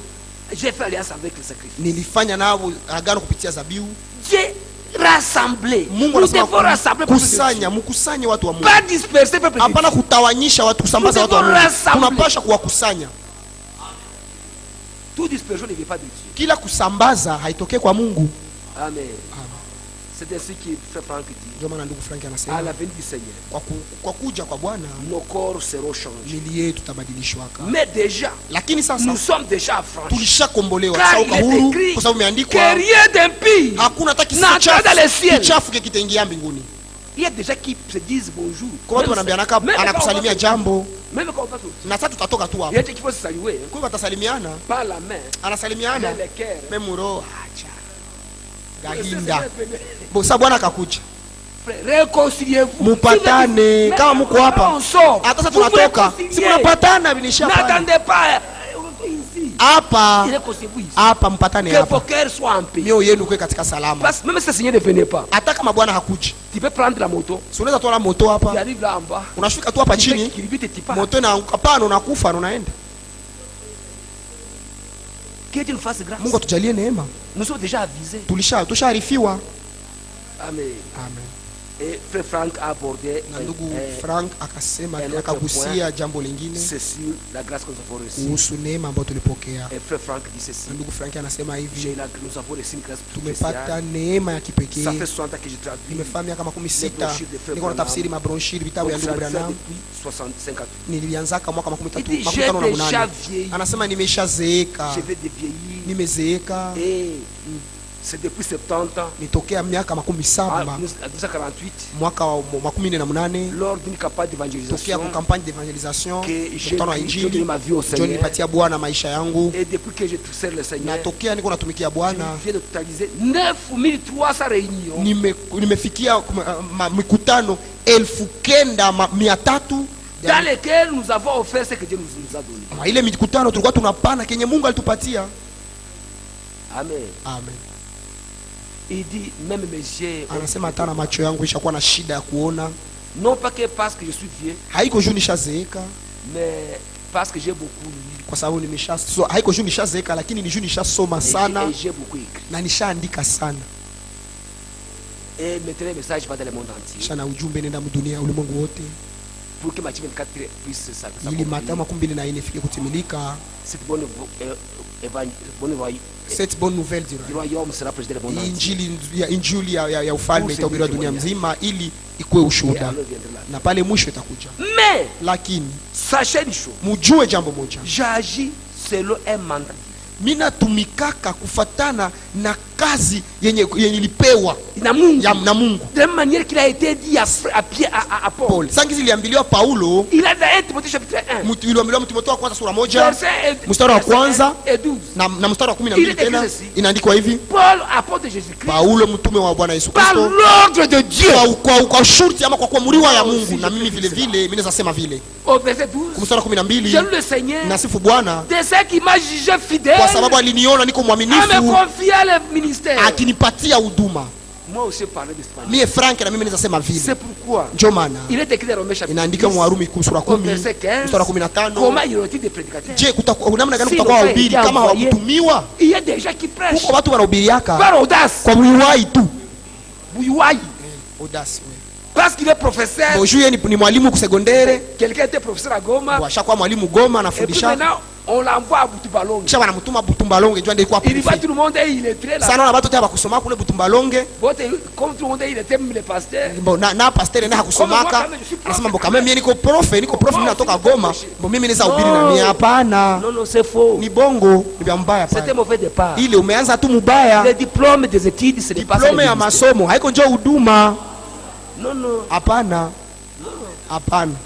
Oh, je vois tout le monde ici, bon. Pour mimi naona watu wote hapa. Tout le monde n'est pas éveillé. Bon, hakuna kama nasirimuka hapa. Bon, moi quand même comme mimi niko clair, niko nasirimuka. Non. Hapana. Non. Hapana. Je pense que je connais français. Bon, mimi nakuwa na Kifaransa. Non. Hapana. Que Dieu nous fasse grâce. Mungu atujalie neema. Amen. Et qui a apporté le message au Pakistan? Ni nani aleta ujumbe basi kule Pakistan? En Afrique ou en Europe? Kule Afrika asi kule Bulaya. Il montre que si ce ministère n'était pas là. Anasema kama hii huduma haingelikuwa pale. C'est où ce ministère pouvait comment le message pouvait se répandre? Ujumbe ingelientawanyikaka namna gani? Dieu a un plan pour le monde. Mungu iko na mpango kwa ajili ya dunia ulimwengu wote. L'ordre divin doit s'accomplir de la même manière. Utaratibu wa kiungu unapaswa kutimilika vile vile. Bustani ya Edeni. Dieu agissait. Mungu alikuwa akitenda pamoja na Adamu. Mais l'ennemi était à côté. Lakini adui alikuwa iko tu pembeni pale. Au temps de Moïse. Kwa wakati ya Musa. Il y avait Moïse. Kulikuwa Musa. Il y avait aussi Balaam. Kulikuwa na Balaam. Et les autres. Na wengine Bakora na Datani. Matthieu 45. Mathayo 24. Il y avait un serviteur fidèle. 24 mstari wa 15 kuko mtumishi mwaminifu. Mais Matthieu 48. Lakini Mathayo 24:48 kunakuwa mtumishi mbaya. Mwenye kunapiga wenye wanatumikana. C'est là conforme Matthieu 13. Vile vinabiko sawa sawa. Si les deux semences. 13 kuhusu zile mbegu mbili. Zile mbegu mbili. Le blé est livré. Ngano na magugu. Nous avons reçu la grâce. Tulipokea neema de recevoir ya kupata neno la kweli. Et comprendre toute la prophétie. Na kuelewa unabii wote. Jusque même à la prophétie du roi du Nord. Mpaka hata kuhusu unabii wa mfalme wa magharibi wa kaskazini. Le roi du Nord c'est la Russie. Ni Rusia. Frère, on ne parlait pas de la Russie tout ça. Walikuwa wasemake juu ya Rusia miaka yote. Mais aujourd'hui voyez comment Rusia évolue. Mwanzi Rusia imeshaendelea. C'est un instrument entre les mains de Dieu. Ni chombo mikononi mwa Mungu. Quand vous voyez Poutine monter, sasa unaona Putin anapanda anajipandisha avec son arme Satan na bunduki yake, na ile bunduki yake anapatia jina shetani wa pili.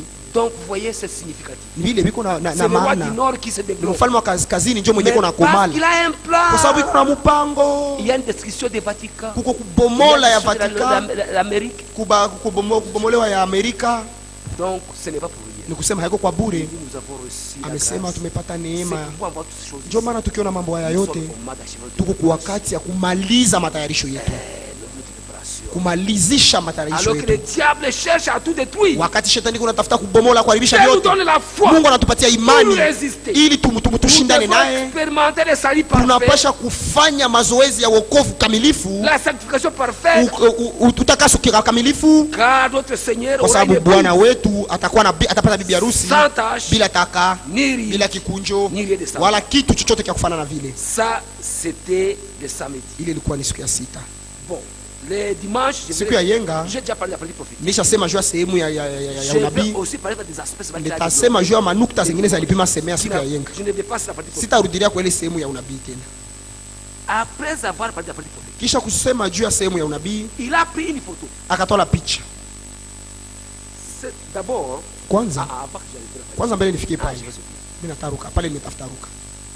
Quand on a introduit, senye walifaki ingilio, le frère le frère Alfred Bob, ndugu Alfred Bob, il a lu le chapitre 2, alisoma Kolosai sura 2 13 à 15. 13 mpaka 15. Il a kwenye passé mnayua commandane. aliyapasua barua iko ile kituhukumu. Il a appelé les Roumains qui ont chanté. Kisha akaita Warumi Warume. Après Watu wa Roumanie. Rumania, watu wa Rumania walikia imba. La Roumanie, c'est un pays Rumania spécial. ni nchi moja kipekee. C'est là où il y a plus d'Européens qui croient. Ndio kuko watu wa Bulaya mingi wanaamini. Si vous allez voir à Bruxelles quelques blancs qui sont là-bas. Kama munaona Bruxelles kule kwa bazungu kidogo viko kule ni si vous allez en France, ukafika France, les blancs qui bazungu wanaamini qui kidogo l'assemblée kule ce sont des Roumains. ni wa Rumania, watu wa Rumania. Qui reçoivent la Watu wa Rumania njoo wanapokea neno. Et puis il a appelé frère Michael, Na akaita ndugu Michael qui est un Pakistanais. ambaye ni mtu wa C'est lui Pakistan. qui a prié. Yeye ndio maliomba. Pourquoi la Roumanie et le Kwa sababu Pakistan? kwa sababu gani Rumania na Parce que Pakistan? Roumanie est spéciale en Kwa sababu Europe. Rumania ni nchi ya kipekee kule Ulaya. Ils ont même de grandes églises Kuko na makanisa kabambi en kabambi Roumanie. kule Rumania. Et on a appelé les Pakistanais Na wakaita ule Pakistanais parce qu'il dit c'est lui qui facilite les prédications au kwa Pakistan sababu ule njoo mwenye anasaidia watu kule mahubiri kule et Pakistan. qui a permis même que le message puisse être répandu, être diffusé dans les pays arabes. Na ule njoo aliacha hata ujumbe nenda mu mainchi za Waarabu. Vous voyez pourquoi il a appelé les deux. Mnaona kwa Il nini? n'a Kwa pas sababu gani appelé l'autre, hakuita il a mtu appelé mwingine, celui-là. aliita tu Ce wale n'est wale pas wawili. de préférence. Haiko sana C'est mapendelea, pas- c'est significatif. ni juu iko na maana fulani. Il a montré une photo. Akaonyesha picha, Il a pris comme ça. akaitwala hivi. C'était une photo, il y avait 27 représentants Ni foto picha ilikuwa kwa wasimamizi 27 des 27 pays de l'Union ya européenne. mainchi 27 ya Umoja wa Ulaya. Tous en costume, Wote wakivala mavesti. sauf le pape qui est tous là-bas, Papa naye alikuwa pale, mimi alikuwa havale costume, vesti. vêtu en blanc. Yeye alikuwa anavala mweupe. Il dit, voyez, Unaona? cette photo, elle dit beaucoup. Hii picha inasema vya mingi. L'Empire romain, Ufalme wa l'Union Kirumi, européenne, c'est Umoja wa l'Empire Ulaya romain. ni ufalme wa Kirumi. Na papa mwenye anavala mnamna kipekee, C'est lui le coach. yeye ndio mshimamizi wao, sa kiongozi. Et c'est lui le coach. Yeye ndio mshimamizi.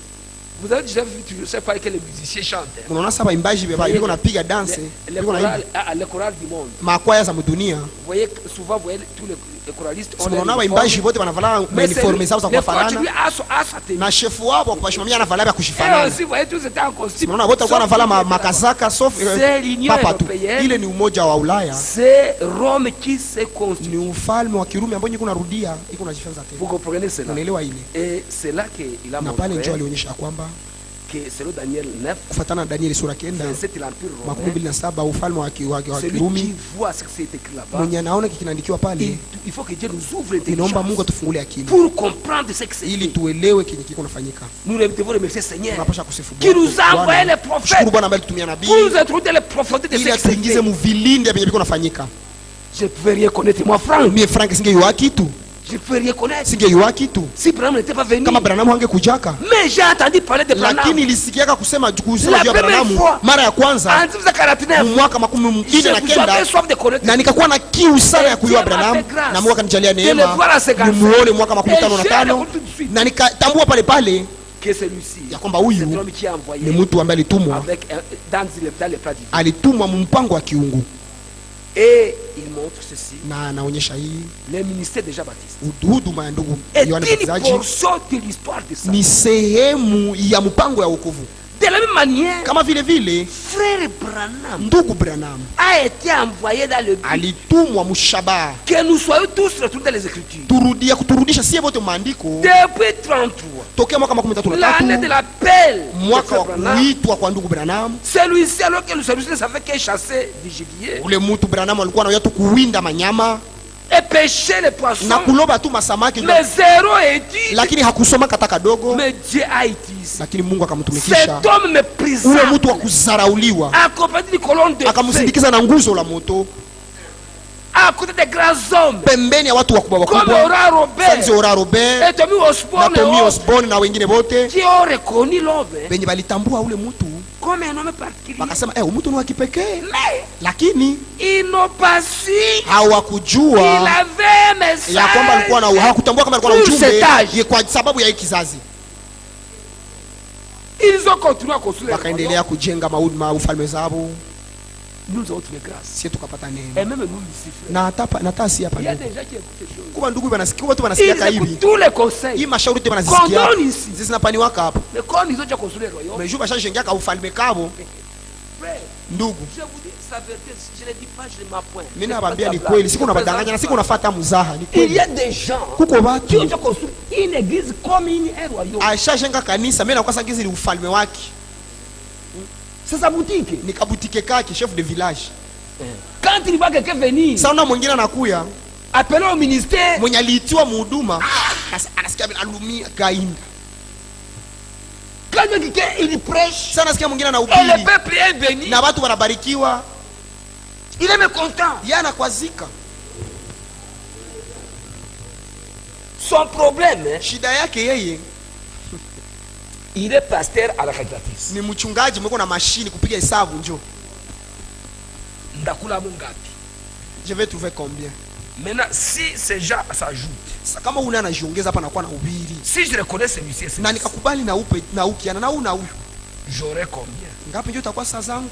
La calculatrice refuse. Mashini nasema zinakuwa za kidogo, sina katana. Si j'accueille un visiteur, nikapokea mgeni venant de Goma, wa kutoka Goma, dans la caisse ya conduite, mukese muko ngapi mukese? S'il venait akakuya, manake tutatosha. Je vais rester avec combien? Ndabakia na ngapi? Anapiga hesabu. Hapana. C'est le chef de village. Ule anakuwa chef de village. Yeye haamini kitu, ni mwami. Haelewi vitu vya ufalme, ni mwami tu. Il héritera la terre. Atariti nchi. Il travaille pour hériter la terre. Yeye kwa travaille kuriti nchi. Que Dieu nous fasse grâce. Mungu atujalie neema. Zacharie, il a lu Zacharie 2. Akasoma Zakaria sura 2. Au verset 12. Mstari 12. Il est écrit. Inaandikwa. L'Éternel choisira encore Jérusalem. Bwana wa milele atachagua tena Yerusalemu. Ni hivi asema Bwana. C'est celui qui respecte la parole de Dieu. Ni ule tu anaheshimia neno la Mungu. Verra. Et comprendra les événements. Na ataelewa matukio. C'est pourquoi Daniel. Ndio maana Daniel. Il était Daniel chapitre 9. Ilisemeka kama Daniel sura 9. Au verset 23. Ça j'ai lu. Mimi naisoma, mimi naisoma, mimi najua kinacha mimi naisoma. Je vais terminer dans quelques minutes. Kwa sababu natafuta maliza dakika fulani. Je vais terminer. Dakika fulani natafuta maliza. Il faut suivre ça. Hii naomba muifuate. C'est important. Ni ya muhimu sana. Daniel 9. Daniel sura 9 parce qu'il a insisté sur ça. 23 kwa sababu alikazia pale. 9:23. 9:23. Lorsque tu as commencé à prier, wakati ulipoanza kuomba, la parole est sortie, neno likatoka, et je viens pour te l'annoncer. Na mimi nakuja kukwambia nalo. Car tu es bien-aimé, kwa sababu uko mpendwa, sois attentif à la parole. Sikiliza vizuri neno et comprends la vision. Naelewa hii ono. Sois attentif à la parole. Sikiliza vizuri na angalisho neno et comprends la vision. Naelewa ono. Amen. Amen. Nous devons être attentifs. Tout ce qui se dit. Tunapasha kusikiliza sana kenye kiko nasemeka kubyote biko nasemeka. Et de le mettre en pratique. Na kuvitia katika matendo. Et il a sorti Daniel 9. Na karuka Daniel sura 9:27. Où il est écrit il fera une alliance. Parce kwenye naandikiwa atafanya agano. Une solide alliance avec plusieurs. Agano la nguvu pamoja na wengi. Il y a des gens qui disent. Anasema kwa watu viko nasema. Il fera. Ile mwenye ule mwatafanya. Ule mwatafanya agano. Ils disent c'est Jésus. Biko watu viko nasema mingi wanasema kaseme ni Yesu. Non. Hapana, haiko Yesu. C'est l'antichrist. Mpinga Kristo. Qui fera alliance. Jo atafanya agano avec plusieurs. Pamoja na wengi.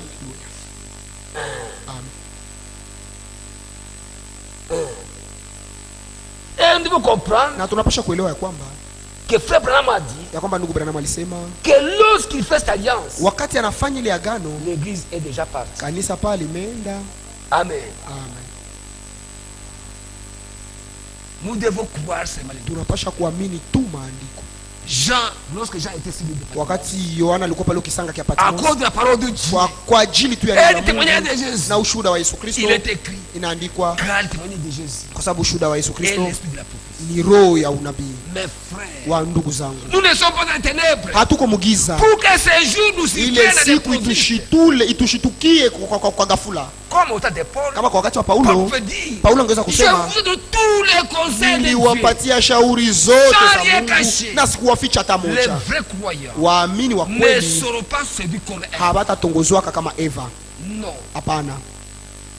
Il a fait référence, akasema akiangalia kwa Korinto wa pili sura 11, la bonne semence, mbegu nzuri inapaswa tokea tu kubikira, et pas pour cela, na kwa ajili ya ile s'accomplit, na kwa ajili linatimilika la parole neno selon laquelle devait être ramené à la ambayo inahusu tunapasha kurudishiwa kuimani ya asili. Yohana sura 8:46 inaandikwa, celui qui est de Dieu, yeye ambaye ni wa Mungu anasikia maneno ya Mungu. Dans 1 Jacques 4 Yohana wa kwanza sura 4 mstari wa 6 Yohana anaandika, sisi ni wa Mungu. Ndugu Frank anasema haiko kiburi. Amen. Haiko kiburi ndugu, sisi ni wa Mungu, ni uhakika. Mwenye alitumiwa na Mungu anatusikiaka. Amen. Amen. C'est pourquoi si quelqu'un envoyé de Dieu, kama mtu ametumiwa na Mungu, il doit dire selon les Écritures. Anapasha kusema kufuatana na Mungu. Nous ne prenons pas les interprétations. Hatuamini matafsirio. Dans 2 Pierre chapitre 3. Petro wa pili sura 3 14 et 15. 14-15 inaandikwa, appliquez-vous à être trouvé par lui sans tâche. Mujiukaze, mujiweke kukutaniwa naye pasipotaka. Irréprochable de la paix. Pasipotaka wala kikunjo katika salama. Voyez que la patience. Muamini ya kwamba uvumilivu wa Mungu, uvumilivu wa Bwana wetu et votre salut. Njoo wokovu yenu. Amen. Mais quand vous voyez tout ce que vous voyez, lakini wakati sasa mnaona vitu vimeko naona, redressez votre, muinue vichwa vyenu. Et il a terminé par akamaliza na hii neno hapa akasema, sisi nous sommes menés de nouveau. Tumerudishwa mara pili. La vie de Christ est venue à nous. Maisha ya Kristo imekuja kwetu. Il y en a qui disent que nos faiblesses ne seront effacées que lors de sa vie. Kuko wanasema kaseme madhaifu yetu itavutiwaka siku Yesu anakuja. Hapana, ni leo ndio tunapaswa kufanya mazoezi ya wokovu yote. Ya utakatifu kamilifu. Il a donné 3 écritures. Akapana andiko 3. Il parle de Lévitique 25. Anapana Walawi 15 mstari wa 9 mpaka 10. On parle de jour des expiations. Wanasema kuhusu siku ya kusafishwa. Et il est écrit, ya kusamehewa. Nenaandikiwa, vous sanctifierez ce qui est en 40e année. Mutatakasa ile siku et vous publierez la liberté. Na mutatangaza uhuru ya watu wote. Et il a lu aussi na akasoma tena Esaïe 61 Isaya 61 verset 1 à 12. Mstari wa kwanza na wa pili. Je peux rester ça pour mimi nirudilia mliyua. Roho ya Bwana ni juu yangu. Parce qu'il m'a ouvert. Amenipakala ili nitangaze uhuru ya wafungwa, mko bahubiri mnajua ile. Et la délivrance. Na kuwekwa huru, kufunguliwa. Na mwaka wa neema juu ya Bwana. Ilitabiriwaka miaka 1800 mbele ya Yesu. Na wakati Yesu alikuja. Mu Luka sura 4 au verset 17 et 19. Kumstari 17 18. On lui amena les rouleaux. Wakamuletea ile il dit kitabu. Ndugu Frank anasema Yesu yeye hakuanza tafuta andiko, anaanza tafuta andiko sasa tunatafuta kana tafutisha hapa. Quand les rouleaux viennent, sasa nimeita tule kitabu, il dit akasema, il dit il fait comment simplement. Angefungulaka tu, aliweza tu kufungua ile mapa. Il tombe sur Esaïe 61. Na naangukia kuisama 11. Amen. L'Esprit est sur moi. Roho ya Bwana ni juu yangu, ile juu yangu imenipakala pour proclamer la liberté. Ili nitangaze uhuru. Quand on croit au Seigneur, sasa unaamini Bwana ndugu, on doit être libéré. Unapasha kufunguliwa. Amen. Kufunguliwa toka mkamba za shetani, kutoka mkiburi, mkusarau wengine, la méchanceté, les inimitiés, uadui, ils doivent disparaître. Binapasha kupotea.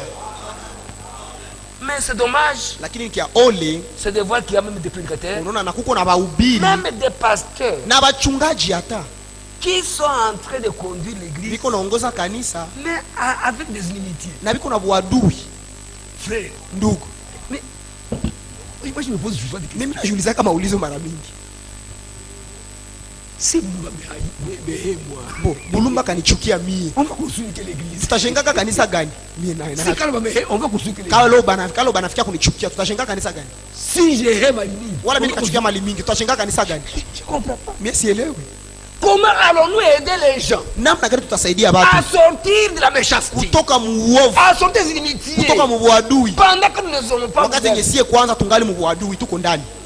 C'est nous qui nous entraînons. Si nous tunapasha saidiana pour amener le peuple kuleta watu kukamilifu. Comment nous amener la perfection? Namna gani tutapeleka watu kukamilifu? Pendant que nous battons, ijapokuwa sisi tungali tunagombana, tungali tunakokotana. Et le peuple sait. Na watu banayua. Et je une parenthèse. Je vais vous dire un secret. Si je me tiraille avec Bulumba, tukakokotana na Bulumba, le peuple le saura. Tukakorogana watu watabiwaka tu. Tubifiche tufanye aye watabiwaka tu. Watayua. Dans l'église on sait. Mukanisa batu wanayuaka. Dans votre église, mukanisa yenu, S'il y a des traitements entre serviteurs, kama kukutana ya les watumishi peuples les saints, batu kondozi na et yuwaka les gens ne viennent pas au culte. na ndio tuna watu wakio kanisa On apprend, banasikia il y a un visiteur. kulikuwa mgeni wanakuya Ils viennent. kisi kwa mgeni Le visiteur wanakuya s'en va mgeni anaenda et aussi part. nao wanajiendea Parce qu'ils savent que vous n'avez pas l'esprit de Dieu. jua na aba bana roho ya Mungu bakukutana Et vous commencez à dire, mnasema wewe vous venez, nyie mnakuyaka vous tu ne venez pas, vous n'écoutez amkuyake pas. kunisikia Vous mimi ne venez pas m'écouter. amkenisikia jua nini mgeni tu Vivez, c'est pourquoi mes frères, ndio maana ndugu zangu moi j'ai toujours dit mimi nazoea sema que Dieu nous fasse Mungu grâce. tujalie neema Même si nous sommes des collaborateurs, hata kama tuko kutumika pamoja kazi pamoja je dois faire un effort. mimi napasha kujikaza Mimi kufanya kazi ya jitihada Salomo. hata sisi niko na Salomo Que Salomon réalise que je suis homme de Dieu. atambue ya kwamba niko mtu wa Mungu Je mtumishi wa dois Mungu m'efforcer. mimi napasha Et kujikaza Salomon doit faire un na Salomo effort anapasha kufanya pour jitihada manifester une vie, juu aonyeshe maisha manifester un comportement kuonyesha tabia comme un homme de Dieu. saa mtu wa Mungu mtumishi wa Les Mungu uns les autres. nous wengine tous. na wengine kila mtu kwa jina lake anapaswa fanya jitihada Oh non, je vais prêcher là où on ne me connaît pas. oh ndaenda ubiri kwenye Si habaniue votre ministère est en bénédiction, en dehors où vous allez, kama sasa huduma yako inakuwa tu mubaraka kule kunaendaka Ce n'est pas kwenye juste. bakuyue haiko ce n'est haki pas juste. haiko haki Frère Branham dit ceci. ndugu Branham anasema hivi Pour être en bénédiction ailleurs, jukwe baraka fasi nyingine tu dois être en bénédiction dans ton église. unapasha kwanza baraka mkanisa yako Ton église te doute, kanisa yako iko na kushakia eske uni mais mtu tu veux que nous nous t'acceptions. sio unapenda sisi tukuitiki Non. hapana Nous allons terminer.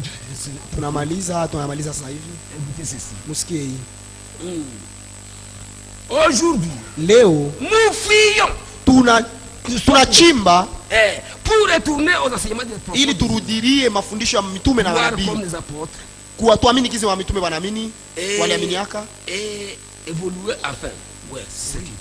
Ouais. na kuendelea mbele kusonga mbele Et il dit aujourd'hui, na anasema leo existe un évangéliste je kuna kwa mwinjilishi ou un homme de Dieu ama mtu wa Mungu ou qui est un apôtre ama mtume qui a amené la parole de Dieu mwalileta neno la Mungu comme nous l'avons vu avec Frère Branham. sangi tuliona na ndugu Branham Ah, et il montre ceci. na kaonyesha hivi Il dit frère, anasema ndugu vous voyez comment Moïse est venu. munaona namna gani Musa Il alikuja avait un message. alikuwa na huduma na C'était na prophétisé ujumbe dans Genèse chapitre 15. ilikuwa ni Mwanzo 15 Abraham l'avait été dit Abrahamu alimwambia que ta postérité ya sera kwamba uzao dans un yako pays itaenda étranger. katika nchi ya Mais kigeni ils vont revenir, Lakini ils vont watarudia, revenir par la même puissance. watarudia kwa mkono wangu wa mwenye Cette nguvu. prophétie a été Ile accomplie unabii 400 ans ilitimilika kisha miaka Avec 400 Moïse, pamoja na Musa qui avait un message qui ambaye disait alikuwa na ujumbe laisse anasema, mes peuples me servir à acha vos watu wangu montagne. waende wanitumikie kule. Plus tard, Kisha nyuma Dieu le retira, Mungu il le retira sur la akamtosha montagne de Nebo. akamtosha kumulima Nebo, Il a retiré. akamtosha akamtwala. Kisha lakini L'œuvre continue. ijapokuwa Musa alikuwa ameshaondolesha, aujourd'hui, kazi inaendelea, na leo Dieu a repris son Mungu prophète ametwala mtumishi na nabii wake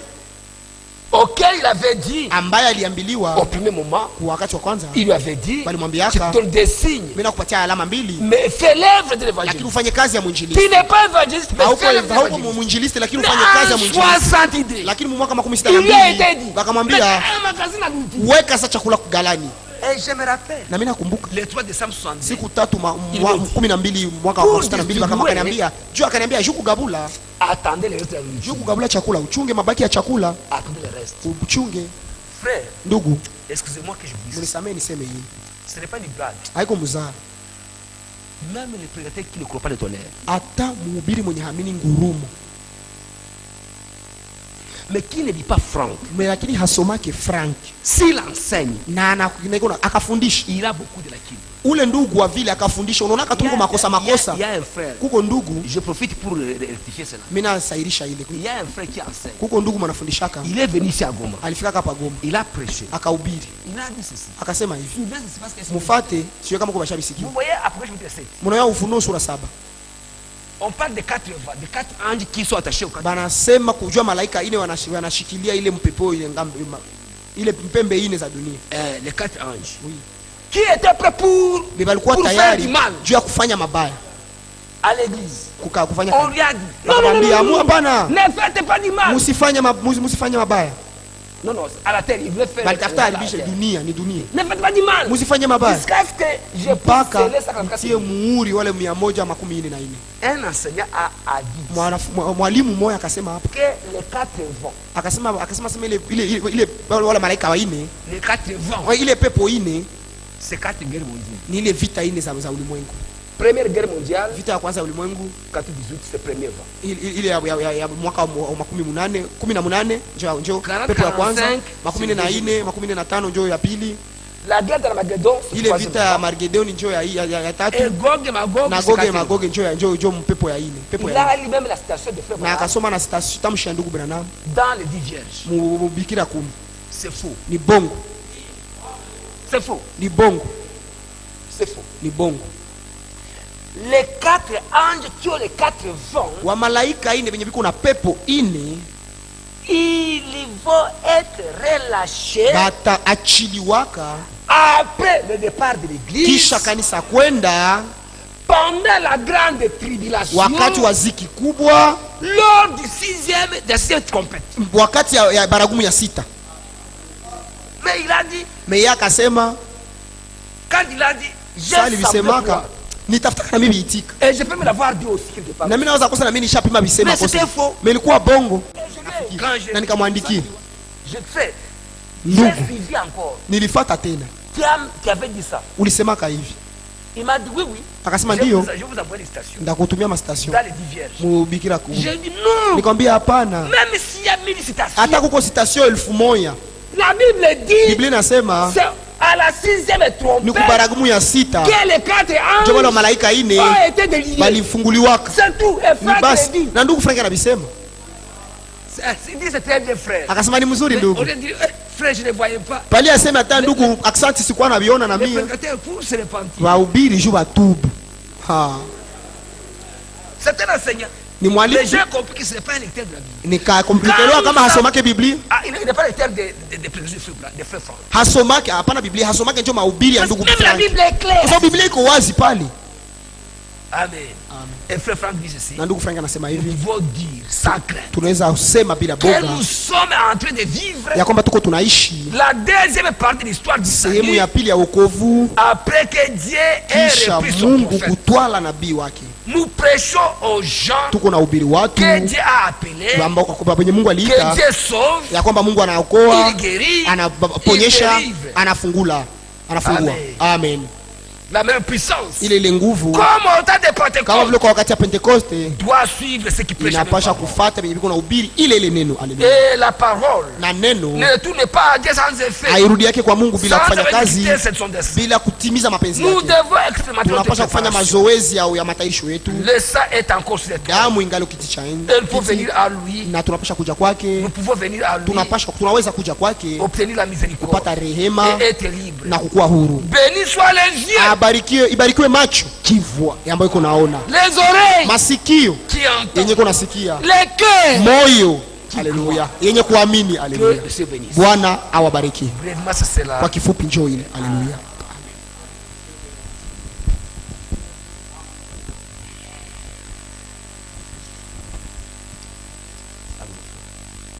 Changer la position. Jésus revient. Alléluia. Jésus revient. Alléluia. Jésus revient. Alléluia. Alléluia. Alléluia. Asante Mwenyezi Mungu Baba yetu kwa neema kubwa umetupatia kwa wakati wa mwisho. Mungu kututayarishia neema kubwa, neema juu ya neema, kupitia watumishi wako. Jina lako lipewe sifa. Baba, mashauri ambayo tumepata mahali hapa, Mungu kwa njia ya Roho Mtakatifu uyamimine ndani ya nafsi zetu. tuwezeshwe kuwekwa tayari nous soyons capacités de nous rendre prêts pour ton second retour.